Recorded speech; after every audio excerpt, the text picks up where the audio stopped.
vibes to the Immaculate Collective, everybody. What's going on? It's your boy, John. Welcome back to the channel. Let's go.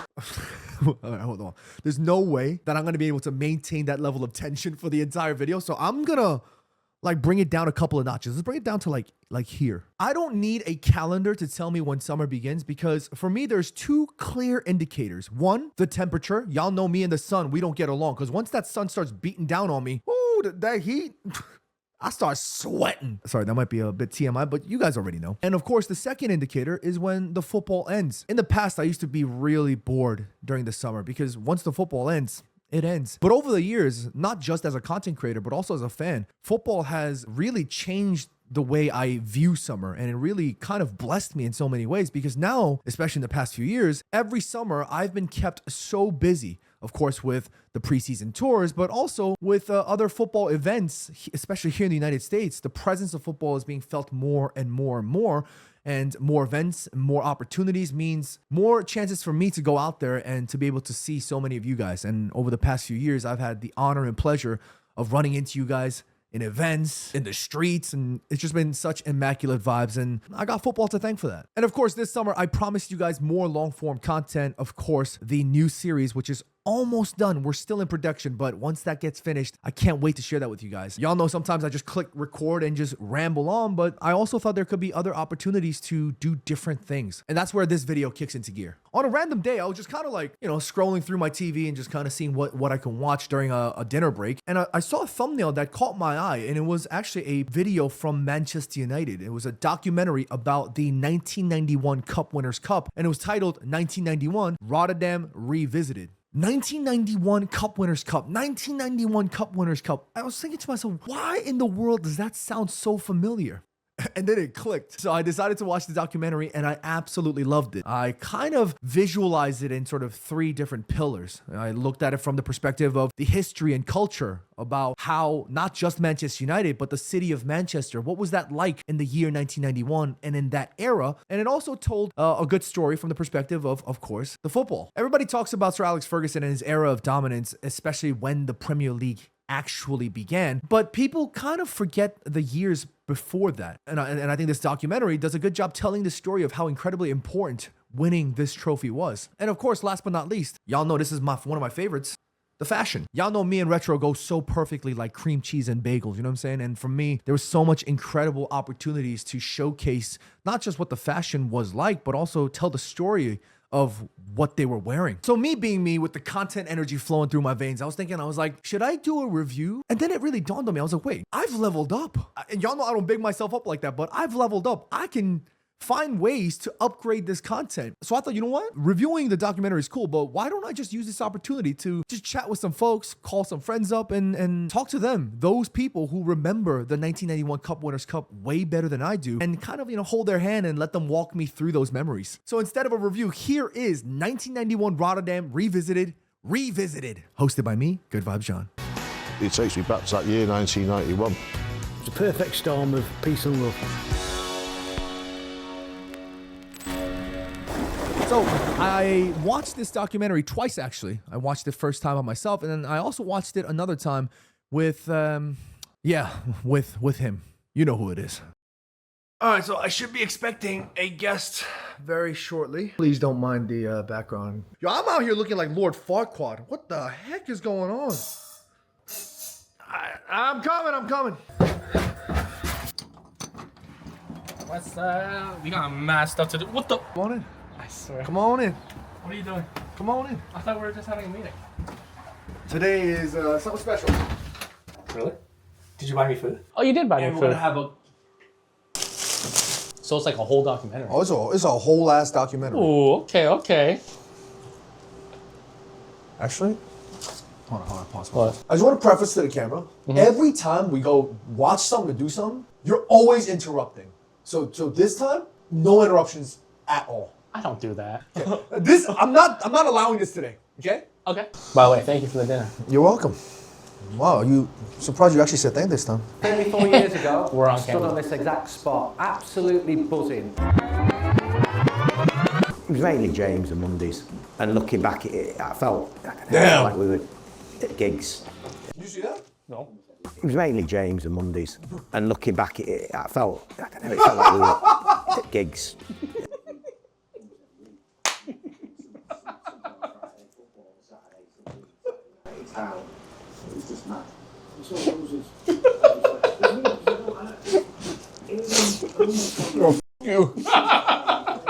Can you stop it real quick? It's difficult to say that. Can you stop it?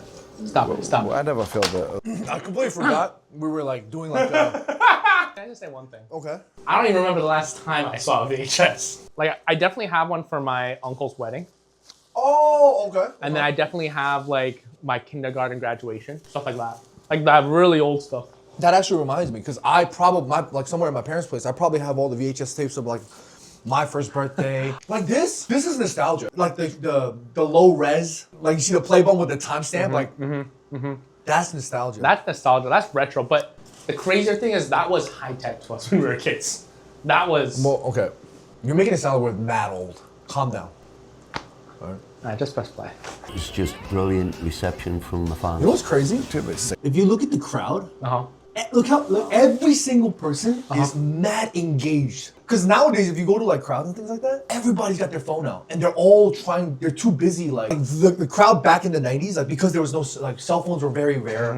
You know, People didn't have like cameras and right? DSLRs. It was much more. It was much more harder to get yourself get your hands on a camera or a cell phone or whatever it may be. So that to me, like I'm just like watching, like just seeing all the faces, like because you're literally seeing the faces of them, like mad into it, like super engaged, super living the moment. The highlight was May the 15th, 1991, in the Tub, the iconic stadium, where Manchester United beat FC Barcelona 2-1, Mark Hughes 2.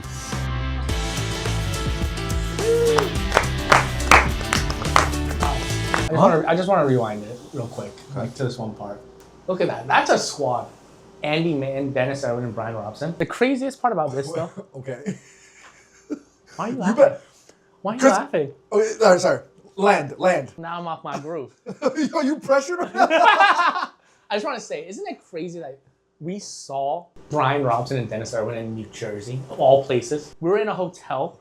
I was eating eggs, and then Dennis Irwin came up to me and said, "Have a good day." Shook my hand. Wait, weren't you like eating and then he I was like literally eating, and then you looked, and then I looked, and it was just aura coming towards me, and then Dennis Irwin was like, "How you doing? Have a good day." But you know what's crazier? The reason why I stopped it, you sat on a podcast with them too. Like you talked to them about your experiences as a fan. They spoke to you. You were on a couch with them. If you do really think about it though, like 1991, like the fact we weren't around in 1991, No. they were playing in their primes around that time. Mr. Brian Robson, maybe a little bit on the older side, but the idea is just at the end of the day, the fact that they were playing, making history for United. They literally won the European Cup Winners' Cup. Like I wasn't born in 1991, so like I don't know what it was like. But like for you, like what was it like watching that? Was it insane? Okay, so we're back to Okji. I knew you had this in the host. Like you didn't bang. All right, you know what? I forced it, but it's all good because I wanted to get it out. I wasn't born. You weren't born in 91? Oh, my bad. Y'all gonna try your phone.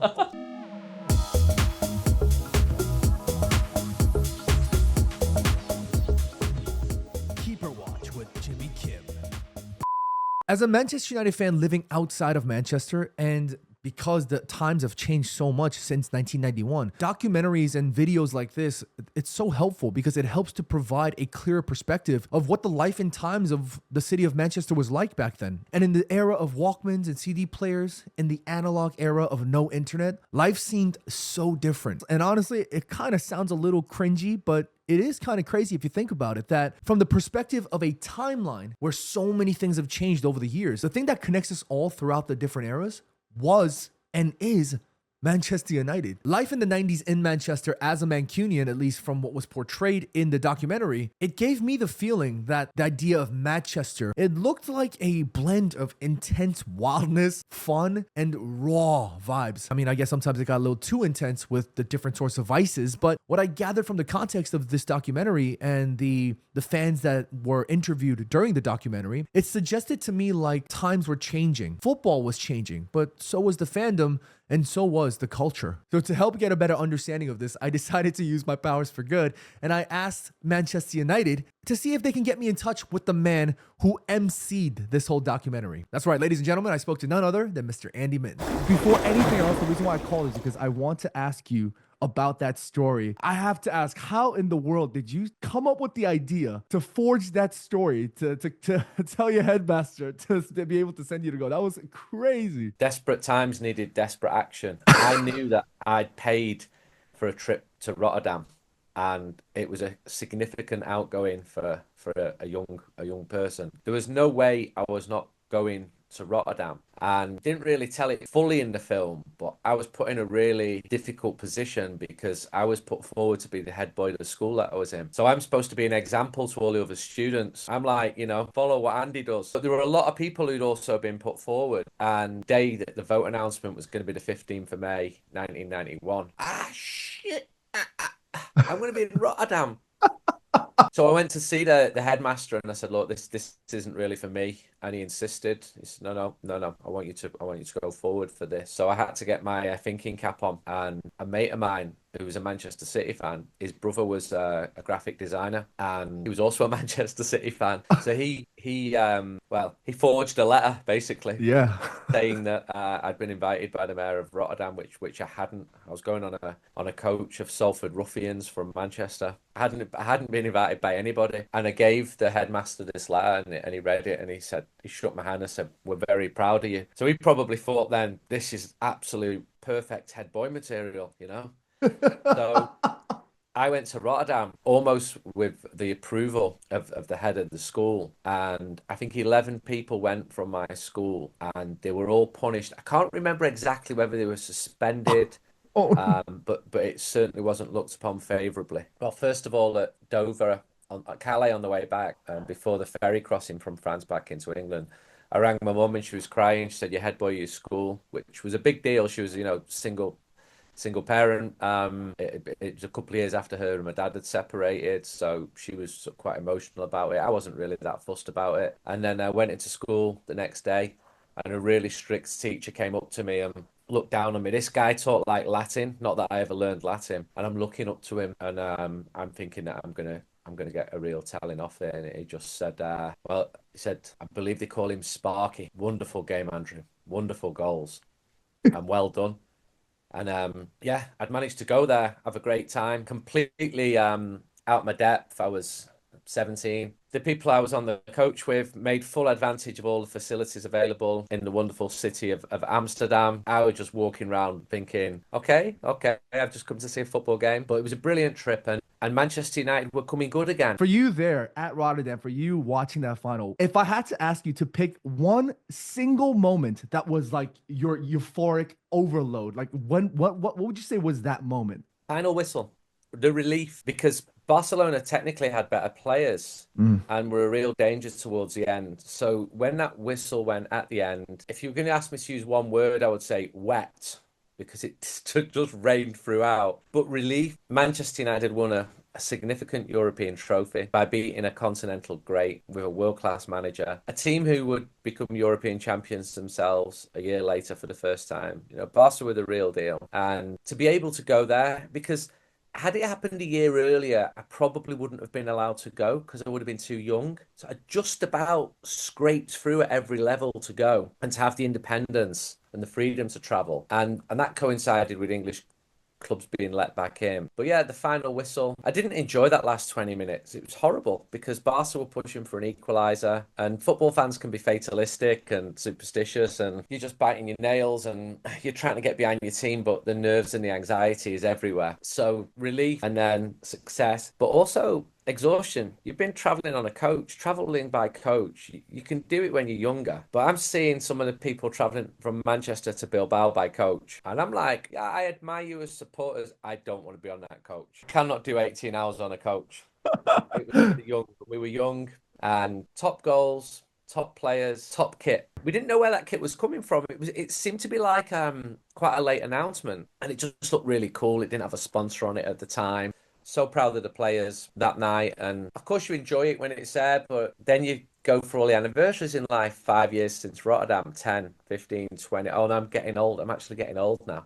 It's like 30 years since Rotterdam. And I never thought at the time I get to know a lot of these players, and they get quite reflective with age, and they like, yeah, we actually had a good team, didn't we? You know, when they really start to think about it. Of course you had a good team. We had a great team. And they were pretty cool. I think when you're that age, you look up to the players as well. Exactly. Lee Sharp was a couple of years older than me, and he's a good looking boy. He looked really cool. You kept saying that in the documentary, by the way. You're like, Lee Sharp looked sharp and cool, and He did. And Robson was a hero. I mean, my brother's, who was a footballer himself, his profile picture on his phone is still Brian Robson.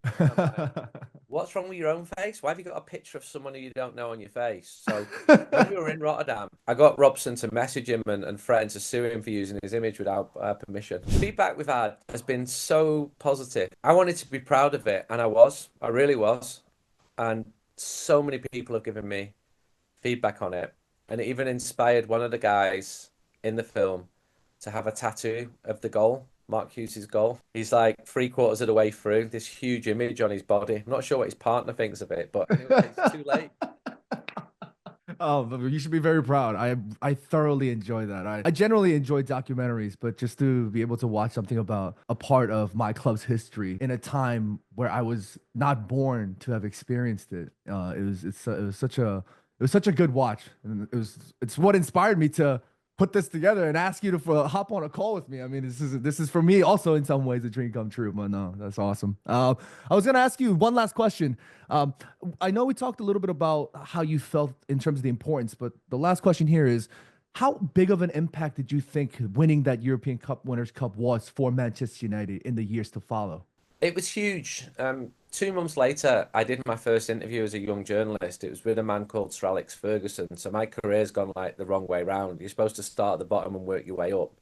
Mine started meeting him pre-season, and I completely fluffed it. I asked him the wrong questions. I told him I had to leave the interview to go and meet my friends because they were waiting for me. Just stuff you should and would never do as a journalist. But I was a child.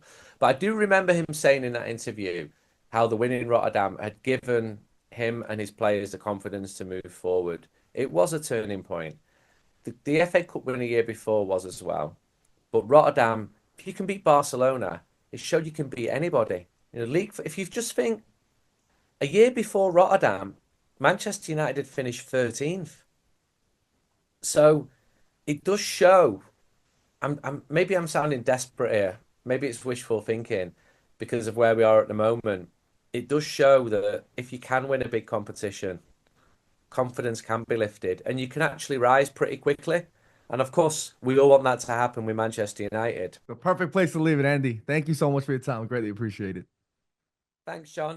You guys know how much I love football and fashion. I'm a strong believer that football has a massive place in our culture, and its presence can be felt in so many ways through various means of our senses. And for me, the culture being seen through our eyes in fashion, that feeling, it's so visceral. Not gonna lie to you, it's kind of what inspired me to do all of this in the first place, because y'all know I absolutely love the retro kits and the retro apparel. And over the past few years with re-release projects from Adidas, I think we've been blessed because we've been able to take full advantage of these restocks. But most importantly, as a football kit collector, I think it's very important to note that each football kit, they tell different stories. And of course, from the element of the design concept, sure, but the stories that football kits tell are actually told and written onto the kits themselves by the players that wore the kits throughout the time. Retro has such an important place in any period of modern history from a fashion sense, and when it comes to Adidas and Manchester United, to me, that's one of the holy grails of what retro stands for. I mean, look at this. Are you kidding me? Are you mad? Are you mad? Now it's time to talk about the football. Of course, the run-up to the final was incredible, but for me, I want to focus my energy and attention on talking about the final, because that part of the documentary, I was locked in. Mark Hughes, what a sensational performance. I love the part where Manchester United legends and my fellow podcast mates, I can't wink, but you get, you know what I'm saying? Brian Robson and Dennis Irwin, when they called up Steve Bruce to talk about that first goal. And yes, I agree, it would have went in regardless. But I also agree with Mark Hughes about why he tapped it in. I won't blame him for making sure that thing went in the back of the net. Because in that moment, with the adrenaline rushing, heart thumping, 1,000 beats per minute, he has no time to scan or check the diameter and the circumference of the ball. Is it going? You know, where's the pole? You know, He don't got time for that. He's got to make sure he's putting it in the back of the net. But for me, that second goal was what absolutely wowed me. Just sensational. The touch he took to get past the keeper, yeah, it was a bit wide. And, of course, them times, the pitch conditions, and, of course, the ball, and all those things are obviously not as advanced as today. So that ball, it literally took an Uber, and it went. It bobbled yards away from goal.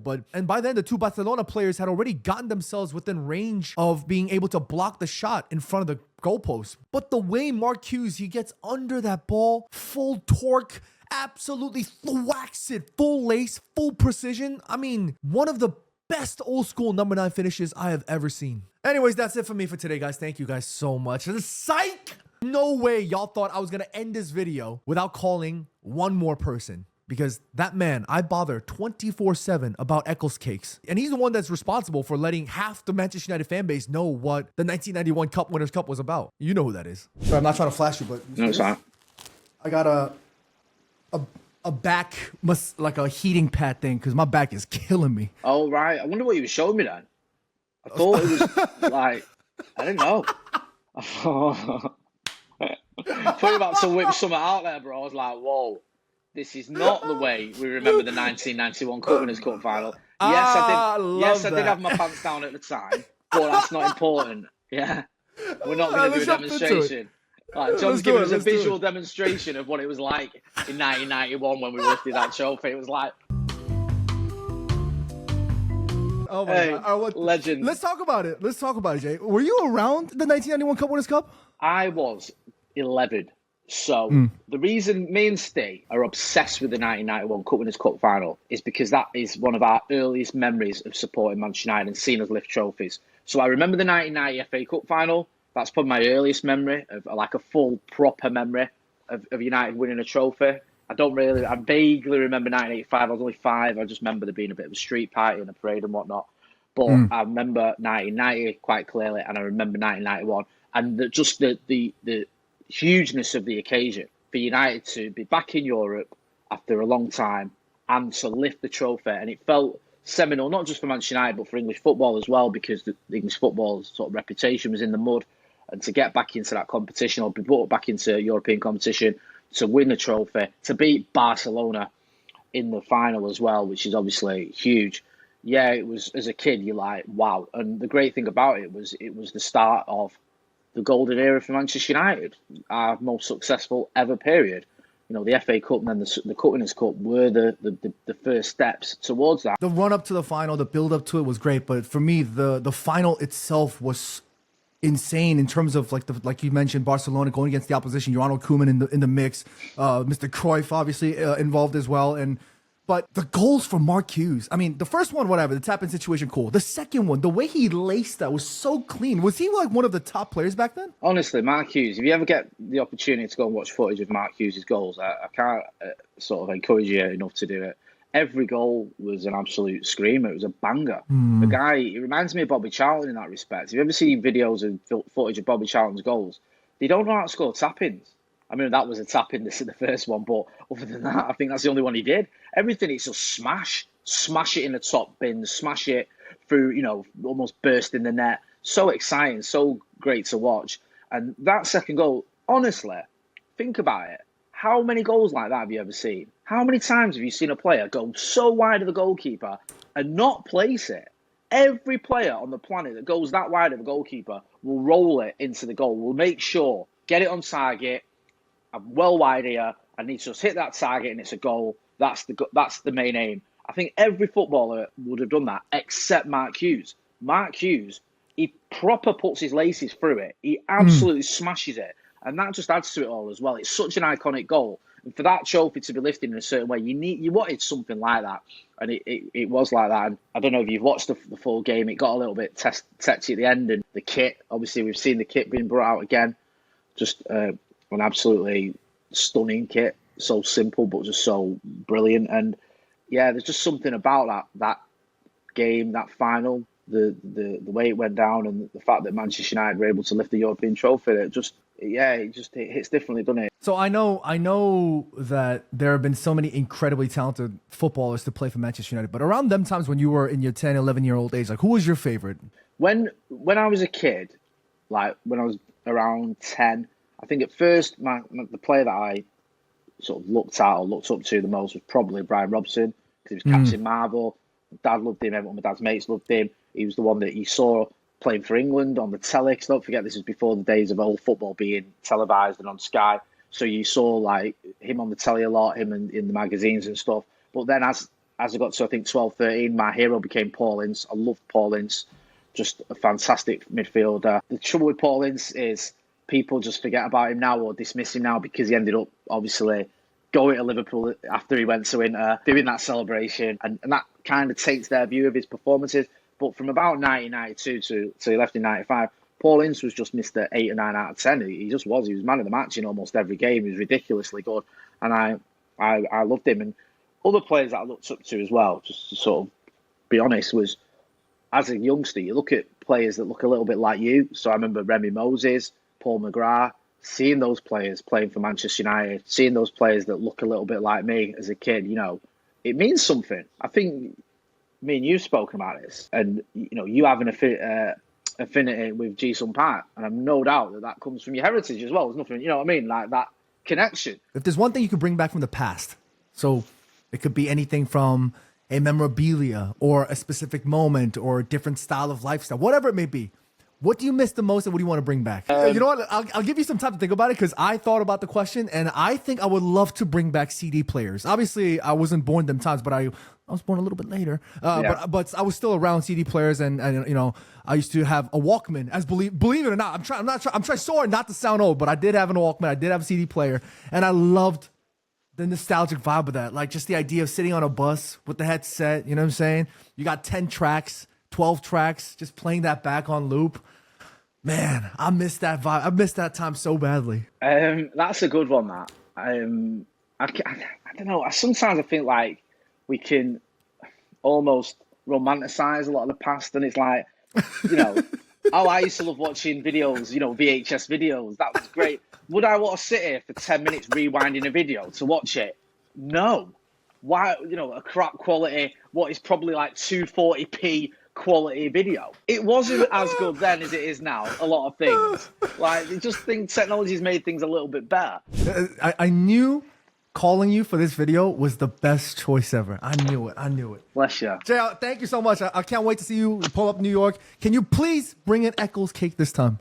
I will bring, I'm sorry I let you down, right? I will bring an Eccles cake, even though, as someone who is a proud Eccleston person, I don't think I've had an Eccles cake since I was about 5, to be honest with you. Do you know what I mean, bro?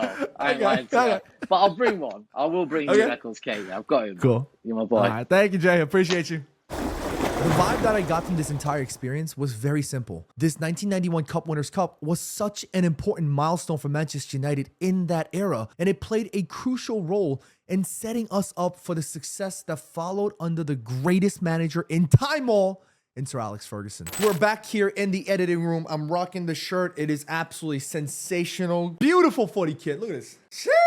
Anyways, that concludes my review, not a review, of the Manchester United documentary, 1991 Rotterdam Revisited.